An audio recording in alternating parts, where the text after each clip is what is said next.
আসসালামু আলাইকুম বন্ধু। ওয়ালাইকুম আসসালাম বন্ধু। আপনি 10 টাকা দিছো, এখন তো বেটা 20 টাকা ছাড়া বেনশন বেছে না। 10 টাকা দিছো কি মনে করলে? এগুলা তোর 10 টাকা গেম সিগারেট খাওয়া লেগে দিছি। তুই যে আমার কাছে 700 টাকা পাইতি তোর মনে আছে? এর লাগে 10 টাকা দিছি। হ্যাঁ মনে আছে তো। তাহলে তো ভালোই, তোর সবকিছু মনে আছে। তাহলে তোর সাথে আমার লেনদেন ক্লিয়ার। ওই বেটা লেনদেন ক্লিয়ার মানে কি? তোর দ্বারা পাবো 700 টাকা, তুই দিছো 10 টাকা, আর 690 টাকা কই? হিসাব তুই বুঝছ নাই? ধর আমি তোর বুঝাইতেছি। এই রমজান মাসের হাদিস তো তোর অবশ্যই জানো।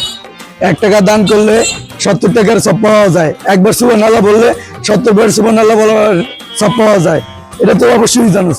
তাহলে তুই 10 টাকারে 70 দিয়ে গুণ দিয়ে দেখ কয় টাকা আসে।